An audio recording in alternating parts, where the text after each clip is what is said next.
So that was my vocal training. You must be a Krav Maga. I taught a style called Tong Sudo, Oh! which is a Korean style. It's actually the same style that Chuck Norris trains. And then I taught boxing and Muay Thai. What? Yeah. I was Taekwondo. Awesome. And I still train. I still do a bit of Muay Thai, and I'm very much a white belt in Brazilian Jiu-Jitsu, so I enjoy getting choked out and armbarred. It's good times. I don't know if we can say that in this panel. Oh, yeah, it's not a late night panel. Sorry, guys. But I think as you explore your voice more, you kind of know your limits. You know when you're starting to hurt yourself, and that's a good time to stop, to not do those things that hurt your voice. Sometimes when you're working and you're doing a line that's extremely intense, like, for example, I worked on a game called Call of Duty Ghosts, if you guys are Call of Duty fans. Yeah, so as you play the game, I'm the US Military 1 in multiplayer. So as I played, I heard myself go, ugh, a bunch of times because I'm terrible. But when you're like screaming in a military game, there's no way of like faking that, where it sounds like you're just phoning it in. So you have to really scream like there's a grenade or you're getting shot at. And you leave those sessions and you're like, that was great, guys, thank you. So yeah, you just have to know when you're gonna hurt your voice. And if you're working with someone, it's good to say, hey, I'm probably gonna destroy my voice on this screen. Can we save this to the end of the session? And a director that's experienced, they'll flag that stuff and be like, you want to just come back to this later? And yeah, you do. Like with Kirito, we would save the last 15 minutes of every session just for screams, because I know screaming like him will destroy my voice. But you know, it's worth it for those shows, so I'm willing to go to those places. I don't recommend it, especially as you're just starting out. And would you say that, like, this is like a follow-up question to that. Would you say that, like, your martial arts background gave you kind of an edge in anime? Because it's almost all combat. Yeah, definitely. I mean, I try to bring like authentic sound and authentic experiences to all my characters, and I know what it's like to throw a punch. I also know what it's like to get kicked in the face. So I can kind of bring those realistic noises into the shows. Which is half the battle. That's, by the way, that's a really good note. Know your efforts. Like, that is the Achilles heel of a lot of new voice actors, is you don't, one of the skill that you probably have being in the show Attack on Titan, I know how to die 1,000 ways. If you describe to us a death, we will be able to recreate that to you in its, like, you need to be able to do that. And like, so practice your efforts, practice all of your intentional noises. I actually do a panel at a number of events called Efforts and Reactions in Anime and Video Games, and it's really, really fun because I become like the director and the audience becomes like the voice actors. And you know, it's very lighthearted. We all create these noises together. I'll give you a little sample of it. We'll try this, okay guys? So when we're in the booth, we get 3 beeps. It goes beep, beep, beep, and then you talk. I'm gonna just go 1, 2, 3, and you guys are gonna create some noises. Ready? So the first one, I just want like a small attack, like you're throwing a little punch, like a ready? 1, 2, 3. Good. Now like a combo, like a ready? 1, 2, 3. Good. Now let's kick punch. So the first one I want like a I really feel like this is taking a weird turn. yeah, I know. And this film is really dark. It's great. It's great. Super here for it. So now we're all gonna get punched in the face. I just want like a ready? 1, 2, 3. Now punched in the stomach. So I want like a oh. Ready? 1, 2, 3. Good. Now you're punched in the face so hard that their hand goes down your throat, and you're kind of choking on their hand a little bit. So I want like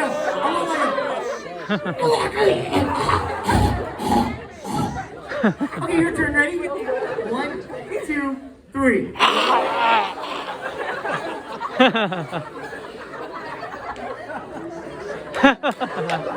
Welcome to my Q&A, guys.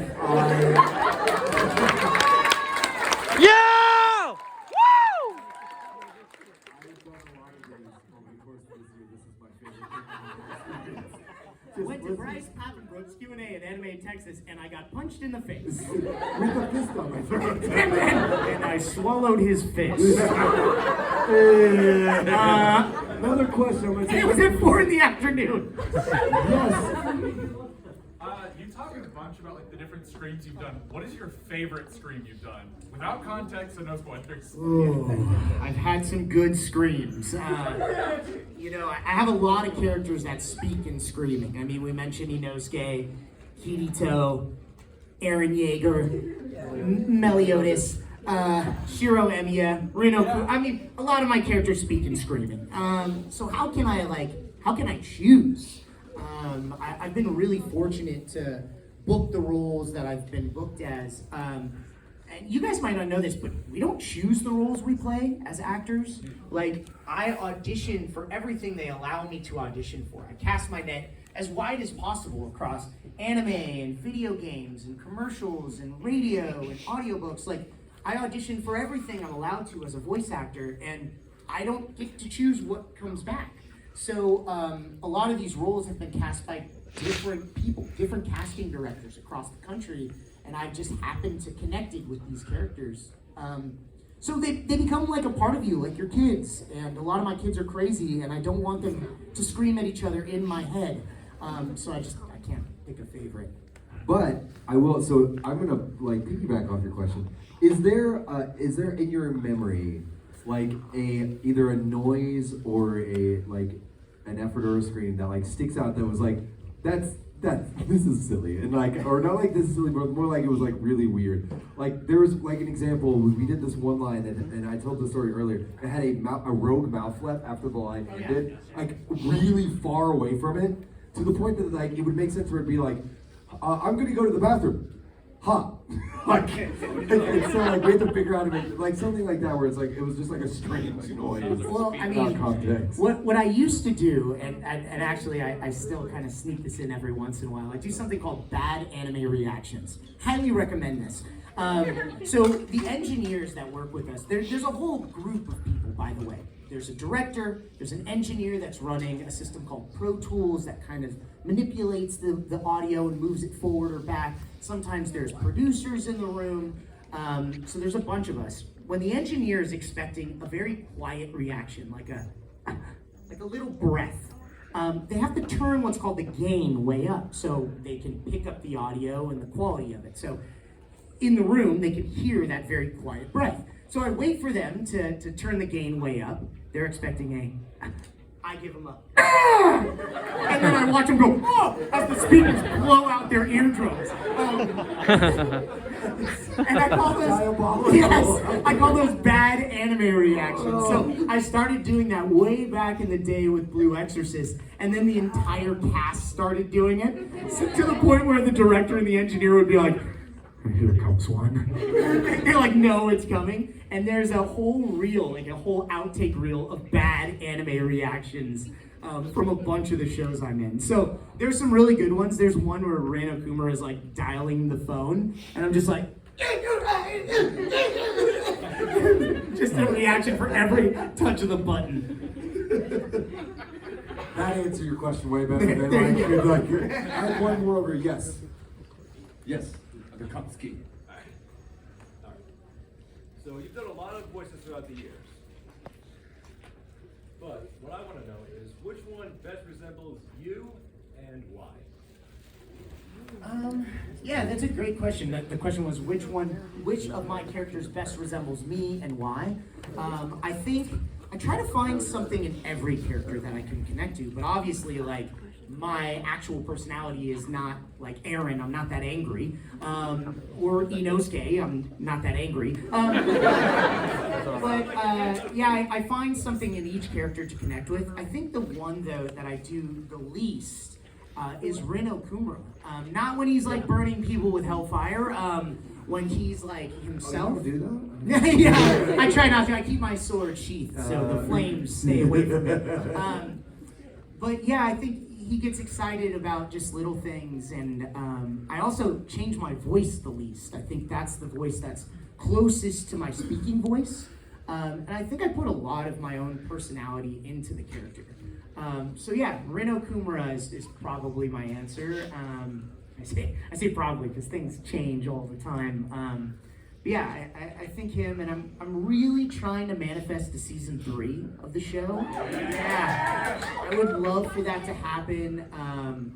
You know, I tell people also, whenever I record as a character, I kind of leave the booth feeling like I take a little bit of the character with me. So like with Aaron, I got home, or I'd drive home and still be angry and yell at people in traffic as Aaron. But with Rin, like, I was just happy. I don't know, I just couldn't stop smiling for like weeks. So I want that experience again. Because it's a trade.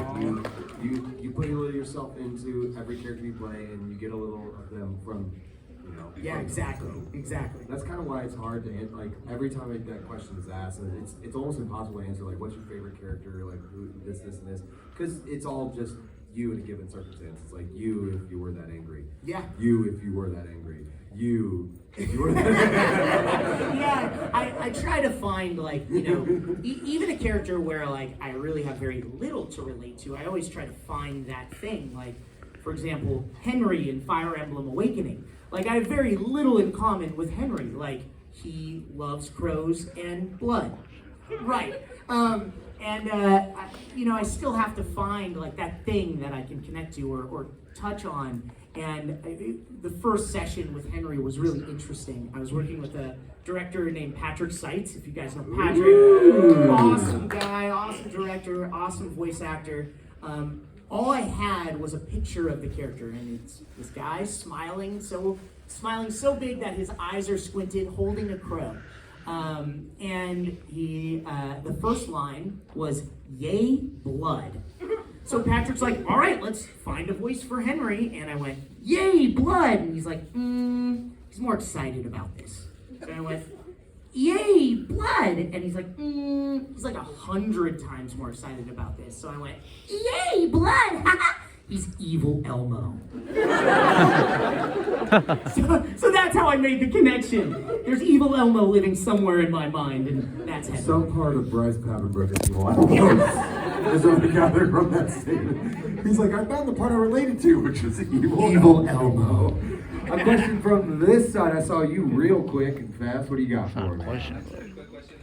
You said earlier that you didn't have not professional, but you didn't go to school for theater or voice acting. So how did you break into the business? How did you get your first role, and how did it go from there? Yeah, and this is an interesting question because no voice actor has the same response because there's not one way to break into the industry. I was lucky enough to be born into a family of actors. My dad was working on a show called Power Rangers. Yeah! Woo! So my dad played Rito Revolto, the skeleton dude on Power Rangers. He was in Big Bad Beetleborgs and VR Troopers and a whole bunch of shows from that time. And I used to love to go to work with him. And I was there at the studio one day and they needed a kid's voice and he was like, "He's a kid, throw him in the booth." And that's how I got started. So yeah, it happened to be in the right place at the right time, kind of grew up around the industry, kind of emulated what I had learned from being there in the studio, but never thought that's what I would do. I actually went to UCLA and studied political science and philosophy, thought I was going to go to law school, and now it's a beautiful decoration on my wall. The most expensive poster he's ever made. Yes. I mean, I highly recommend college. Like the growth that I had in those years in school was just massive. And learning those skills like helps in the industry also, kind of sets me apart. Having that non-traditional background gives me a different view of the way I approach the characters. And that's why I use my martial arts background and I use that more method type of acting to find my characters. But he is 100% right, as also a fellow voice actor. And and if anybody's been at the panels earlier, it's like there's no answer to that question. That's why normally I have to feel that one because you could recreate everything that he did, and it not work. Yep. And then you could do everything supposedly wrong, and it does work. And so the only true through line through it all is just be an actor. Do acting, do whatever you can get your hands on, no matter what that is. You have no idea. I ended up in anime because I produced my own Doctor Who fan series. That's how. I was just a really big fan of Doctor Who, and I was like, I want to be a doctor, and I'm not going to wait for it to not be a British role. So I'm going to do it, and now I get to voice an anime. That's how that worked. But you could not recreate that again, nor could you recreate that or anybody else's origin story. So just be an actor. That's kind of how that works. Yeah, and once you like are really setting yourself as a professional and you're auditioning ongoing, know that like if you book 1 out of 100 auditions, you're doing extremely well. There's no guarantees. You could audition for one massive role and book it on the first go, or you could audition thousands of times and never work a day in your life. And that's what is kind of challenging, but also very exciting about the industry. Like your life can change like that. And I'm gonna share. I'm gonna embarrass myself so that you can look better by default. Which Appreciate is that. one time I did the math and looked at my batting average. Yeah. It was 1 in 836. Wow. One booked role for 836 auditions. But you know what? That's nothing to be embarrassed at. In fact, that's you know, a positive in your attitude towards the industry, because being tenacious and not giving up and fighting through that. You know, someone tells you no 800 times, like, and you keep fighting and keep striving and keep growing, like it speaks a lot to your character and your desire to want to do this. So what would you say if you're willing to add? So mine was 1 in 836, and that's totally Smite's fault. I still haven't booked for Smite. I've auditioned hundreds of times. Hundreds of these things. Hundreds of them. They come in batches of like 30. What would you say like your like worst average or just your average was? Oh, I've learned after doing this for so many years to not count. To not count. In the moment, as I'm auditioning for the show, I give it everything I can. I love that character in the booth. And once I'm done, I forget I ever read for it. You know, literally buying a lotto ticket. And if I get cast, it's like I've won something. It's exciting. Like, my celebration is typically to listen to the opening theme songs on repeat, like, hundreds of times. It's like, it's so cool to get, like, amped up, like, yes, I'm a part of this. And having that, like, that rush whenever I book something, and still getting that after being part of the industry for so long, it shows me, like, I'm doing what I should be doing. Like, I really love what I get to do. Now I'm going to field the question from the middle. Oh, that was fast. I'm going to go here and then there. Oh, there's so many to choose from. You know why? Because we sneak them in the show. They're not in the script. Oh, I didn't know that. Yeah, and literally sometimes I sneak them in. Like, Ezra, the director, and I will get to a moment where we're like, we think this needs a cat pun. And then we'll do the cat pun. We'll find the perfect one. We'll find that pun that fits right there, that fits the flaps. That's amazing. And then he's like, you know, we should get what's written too. And I'll kind of flub up what's written. So that whoever gets it goes, okay, we have this amazing, hilarious pun, or this line that sounds kind of funky. Let's go with the pun. And now there's the English version. You sabotage it. Oh my God. Yes. I was like, what are you talking? Yeah. Oh. Yeah. Oh, So- that's evil. So, or incredible, because now the English version is the punniest of all the languages. My guy. But there's a lot to choose from. I think there was one where he's Astro Cat. He's in space, and he goes, meow, meow, meow, meow, meow. That was not in the script. And then he lands back to Earth and goes, had a blast, and just zooms away. Yeah, we changed all that. Does it ever follow you home? Like the puns, I Yeah, can't the stop big cat punning. puns. Does it follow you? Everywhere. I had one over here. What do you got? What's your favorite scene? Ooh. Who's played Danganronpa or watched the anime? Awesome. Wow. Such a great series, and I was really fortunate because I'm the only actor that's in every iteration of Danganronpa, all the games and all the anime, literally because of super high school level luck. So it's very nice when something from your character that's good like that passes on to you. So I was recording Attack on Titan, and in season 1, it wasn't a simuldub like most of the shows are now. It was the traditional way of doing it, where the show was complete, all of season 1 was complete, and then we record in batches, so you kind of know where the show is going. Versus simuldubs, you release an episode every week, and it's kind of insane. So I live in LA, I would fly out to Dallas, I stayed with Mike. Mike was so generous to put me up. We drive into the studio every day. It's like 30 minutes to get to where the studio used to be. Listening to metal music, so like for 30 minutes, and then I go as Aaron for 8 hours. Great. So I was there, and I was kind of on a break, and at the studio at the time when they auditioned, they would put this binder out with all the characters in it, and I was just like messing with the girl at the front, and I'm like, what are you guys reading for? And I opened it, and Naegi was the first character that they were reading for. I'm like, that's me! I want to read for me! And I was on another break, and Chris Bevins, who was the director of the show, we had not really known each other, but just started chatting, and he's like, wait a second, you play Naegi in Danganronpa, don't you? Like, in the game. So I'm like, yeah. He's like, want to play him in the anime? I'm like, yeah. And that's why I'm Naegi, because I was literally standing in the right place at the right time. Super high school level luck. Gotta love it. I really feel like now I'm gonna just go in every time I see Chris. That's me. That's me. Yeah, right. Just law of averages. If I say it in no time, Maybe you'll have it.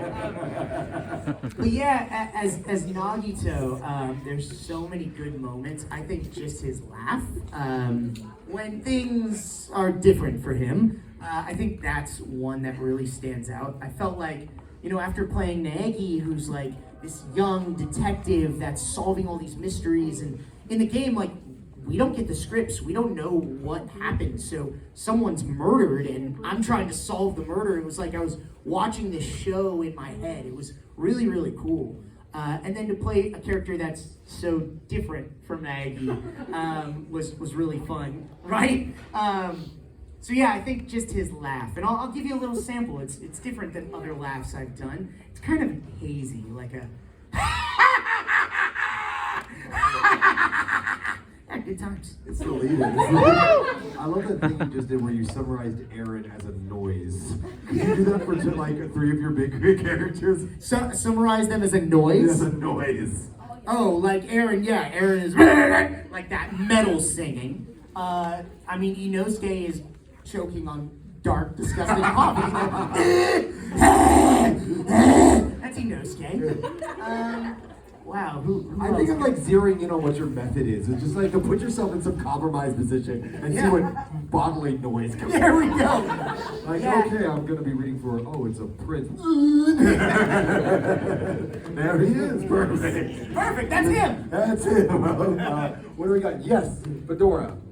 Right? It's a fedora, right? Yeah. Okay. What was your biggest struggle from the beginning of your career, and do you still struggle with it now?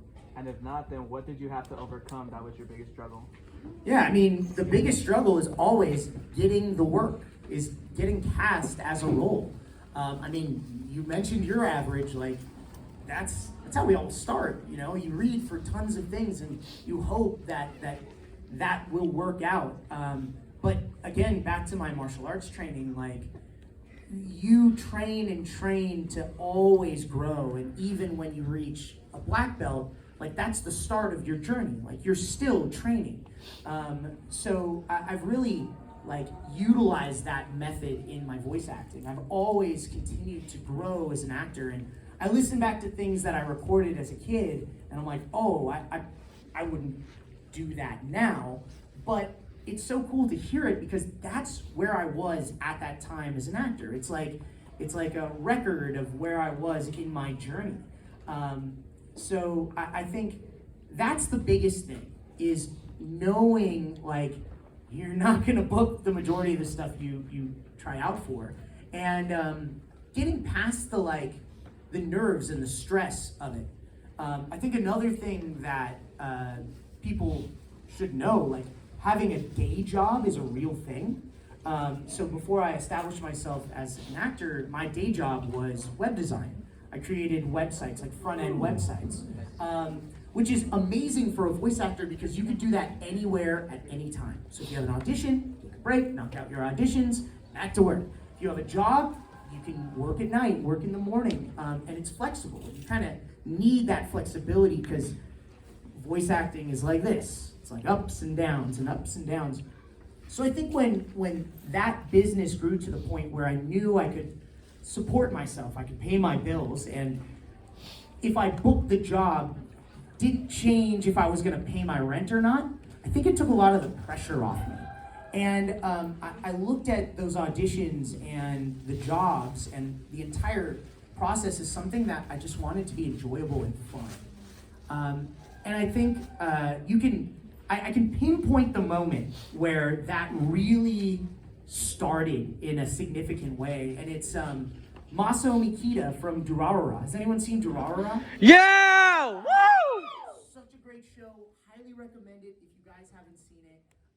I'll tell you the story of how I got Maso Mikita. This was way back in the day when we would go into a studio to audition, like the director and the producers were there. We weren't remote, like just sending in MP3s to the ether.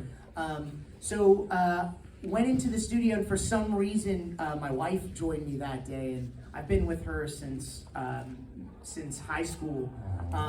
So of course, going in, like I was trying to show off. I was like, I'm just gonna grab these sides and I'm just gonna pop in there real fast. You just book this role real quick. You just watch me do this. And like, I was feigning this like confidence, and that's Maso Mikita. Like, that's him. So I walked in the booth and I was just Masaomi. That it just kind of came through. And I think if my wife wasn't there and I wasn't doing that, I wasn't relaxed enough to kind of let that character shine through, I wouldn't have been cast as Masaomi. And I think it's because of Masaomi and Durarara that I got invited to my first convention panel, which was at an event called Anime Expo. And my first panel had 2,500 people in the audience. And I was up there on the stage with people like Steve Bloom and Crispin Freeman and Yuri Lowenthal, and I just was part of that, and it was so fun. And it's because of that show that this whole adventure at events started for me. I see that as really a point that took me forward. And you'll have that moment. I had that moment, same as him. You'll have that moment, turn into it. Once you recognize that it's happening, turn as hard as you can into it, because it won't come around again for a while. Like, you have to take that when it comes to you. Now, I will say, I wanna jump off of your question and ask you a follow-up question. Sure. Is there any strange struggles, like weird things that you had to overcome, that you're like, or like skills that you had to learn, or just something like, never in my life did I expect that I would have to do this or learn this. Like, for instance, a struggle that I had to figure out and learn and work through was how to keep a powder inside your mouth without it getting mixed with your saliva so that you can blow it out on camera and then it's thick enough. Otherwise, you have to do it 40 times. So I'm sure you have more, like, in front of a camera, different types of experiences. I think, like, there's things that you do in the booth that just kind of come with the territory. Like if you're eating things as you're talking, like that actually works. But I don't know if I would classify anything as like strange. I mean, sometimes you're working on these shows and it's, you're bouncing in and out of these soundproof rooms and you're like, wait, what am I doing right now? And it's always kind of cool to think like, this is my job. This is what I'm allowed to do. But I don't know. more funnier. Like recently, I had to play a catty crow. And so it's like, what does a catty crow sound like? So, like things like that.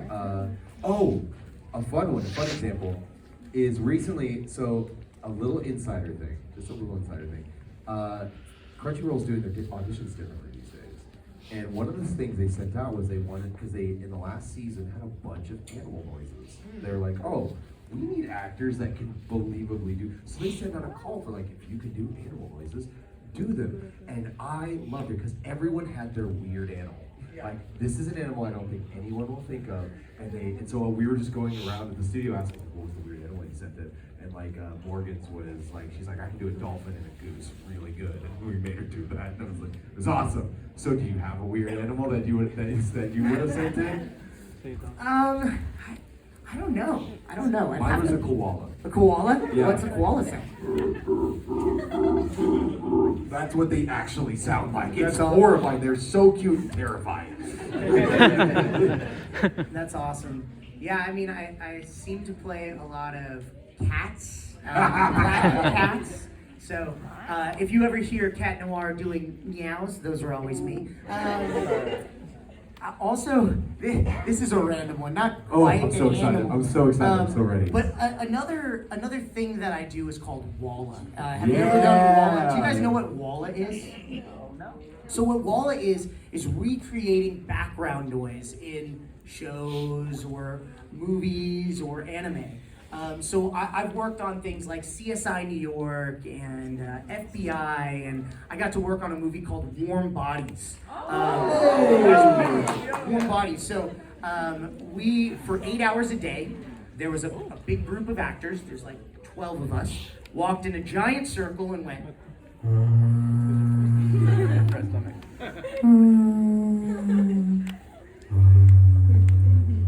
So I'm a professional zombie. Nice. Yeah, I also worked on, because it's right by Halloween, might as well mention another scary movie I worked on. In the first It, if you guys have seen that. Yeah! Woo! I'm a piece of Pennywise's voice. And it was such a cool experience because they got a bunch of different types of actors that could have different ranges. So it was myself and Fred Tatasciore, who plays the Hulk. And we were both on the mic at the same time, and I was doing this high-pitched thing, he was doing this low thing, and they blended them together into the original performance, and that's Pennywise's voice. So yeah, if we do our job well in those sessions, you have no idea that we were even part of the show.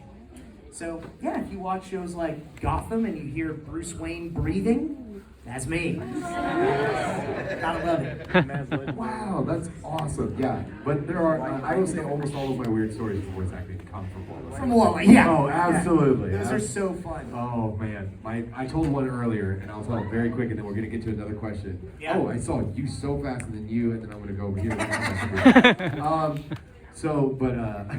Sometimes you can't, because you have a bunch of people doing different things, and sometimes they line up in weird ways.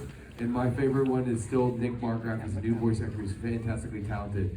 Somebody right before him had said, "What are these cupcakes made of?" And he didn't know, like he wasn't listening to, he was doing his own thing, but it sounds like he answers and he says, "Women!" so it's like, "What are these cupcakes made of?" Women! And then we were just, the rest of us were, because you could hear it So very funny. discernibly in the actual recording. We didn't have retake, but it was hilarious. Okay, who did I have? Yes, you. So, you said you listen to the anime intros. Yeah, no, it's Yeah. Which one's your favorite? Picking favorites is so tough. Okay, then talk about Pokemon theme song. I'm just gonna mention a bunch. Okay. So the opening theme for season 4 of Attack on Titan is the hardest opening I've ever heard. The first one. Oh wait. The rumbling. Second one. Yeah, it's so good. The Demon Slayer opening, the original Demon Slayer opening. So when I was cast as Inosuke, they told me that I was booked as the role before production started, which was like 2 months before they started production, and he doesn't show up for a long time. So they told me, and then it was like, am I still playing this guy? Like, when's he gonna come? When's he gonna join the group? So I just kept listening to the opening for like months and months because that's all I had. So I listened to that song way too many times. That eventually gets psychotic, doesn't it? Where you're just like, So good. I mean, the opening for Sword Art, the original, like Crossing Fields, so good. The Seven Deadly Sins opening, so good. The first Attack on Titan opening, I still only know one line. And we had a panel at an event where they tried to get as many Attack on Titan cast members as possible. We were all up on stage, and then they played the opening so we could sing it together. And we all only knew one line, and that's, "Yeah!" That's it. Yeah, I find myself also, sometimes when I'm packing to go to events, I just turn on anime radio on Pandora, and I just start like rocking out to opening theme songs. I'm sure you guys do that too. There's some good music out there. all right, from here, yes, you were fast. Yes.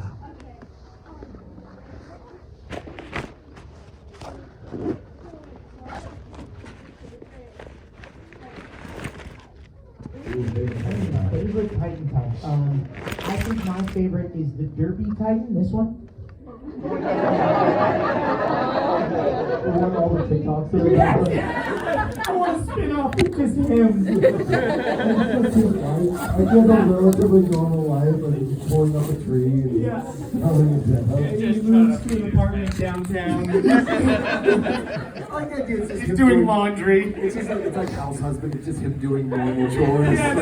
But as a Titan, so he's like he goes and obliterates the store and he's like trying to get stuff, but it's tiny. Like, Sounds amazing. I'd watch it. I'd watch every episode. This is how I got reincarnated as a household husband. Yes. That is my answer. Thank you. So, if anything, I just wanted to share like this funny story. Yeah. Because on TikTok, I remember you mentioning that when you saw the banana in Miraculous Ladybug, but it just like flew in. It was just the funniest thing ever. Yes. So wait, hold on before you tell it. So sometimes when we record Miraculous Ladybug, well, actually all the time, we record out of order. It's not like episode 1, 2, 3, 4, 5. It's like episode 3 and 23. And you're like, what is happening? So sometimes there's characters that you've never seen before, and the director has never seen before, and we're just like, I guess this is happening? So yes, there was a banana flying through the screen, and I was like, what is that? So yes, continue. Right, so through quarantine, me and my friend were watching it through Discord. We watched Miraculous Ladybug together. And so every time we would see the banana, we would laugh because we would say, oh, that's Adrian. He's in the costume. So you know, he's going to come into the screen. He's going to start Fortnite dancing. Banana Noir. With his Fortnite dancing, yes. Yeah, that was just like a joke between me and my friend. Every time he has a soundboard, so he even plays like the little Fortnite song. That's great. I wish they could just find a way to blend that song as Banana Noir goes by. Yeah, good to know. We have Right the to it. technology. This can't happen.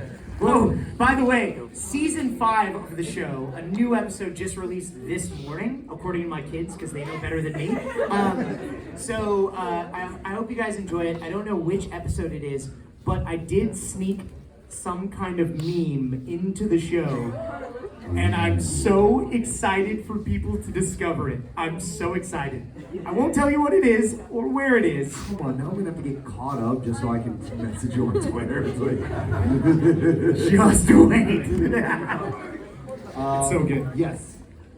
Flowers. I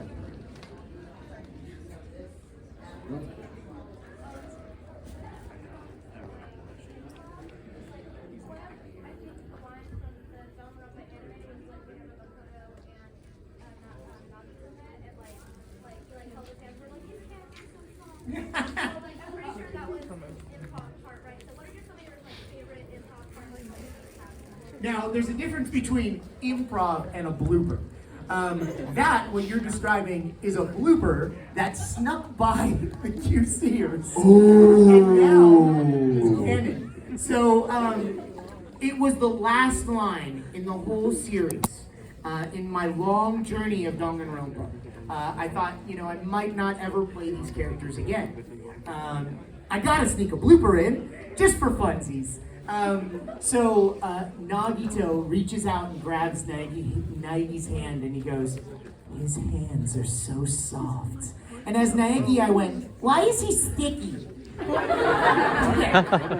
So threw it in there. Now this was a simuldub, so they were releasing very, very quickly. So the show comes out a couple days after I recorded this. And then immediately, press comes out and it says, we are so sorry. A blooper made it in the show. We apologize. We're fixing this now.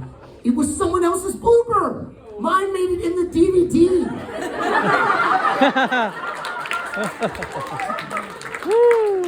So it's canon. They just said, seems right. Seems appropriate. So there's times where we're living in these soundproof rooms and we're with a small crew of people and I throw out those things to try to make them laugh. If you look online for the Sword Art Online bloopers. Oh, they're the best. They are the dirtiest things I've ever said. Thank you, Urban Dictionary. And I thought, I'm gonna make Alex and the engineer laugh and no one will ever see these things. And then the producer picked out the ones that she thought were the funniest, and they are the dirtiest ones ever, and they played in front of thousands of people, and I was laughing so hard I was crying. So sometimes we're playing around and sneaking bloopers in the show and never thinking that those will see the light of day, but every once in a while someone makes a mistake and they do, which is hilarious. But improv is actually kind of hard to adjust. There's always little adjustments, like I mentioned with Cat Noir. I was able to sneak a lot of my own rewrites into a show called Blood Lad. Has anyone seen Blood Lad? Yeah. Oh, it is so good. So I play this vampire mob boss otaku. Oh. Okay, that was a long statement. Yes, I was born to play this role. He literally has a phone, and on his phone is Goku, right? And he's in this battle, and this is in the script. He's like, I'm gonna use an attack from the strongest fighter in the universe, Kamehameha! And he gets kicked in the face because he can't use that line.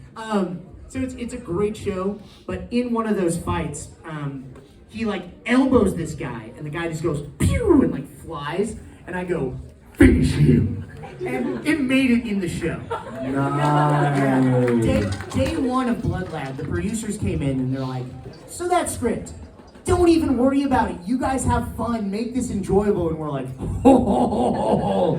So we adjusted so much and improv so much. The challenging thing in anime about improv is you still have to fit the flaps, right? You can't just say whatever you want because they're done with the animation. And you're watching the screen and you're talking as your character is talking on screen. So you don't want it to look like the old school Godzilla where it's like, hi. So you have to be creative inside this box, both on your performances or your adjustments of the script, and sometimes you have a little more flexibility, right? Like they don't want you to stay as true to the translation. Sometimes you don't. You have to do what's very close to what's been originally intended for the character to say. And then, it's someone's job to adapt these shows. Before we as actors get into the booth, there's someone who's translated from Japanese. There's someone who's time-coded, meaning like they lay these numbers at the top of the screen, and someone goes in and every single sound that every single character makes, they mark the time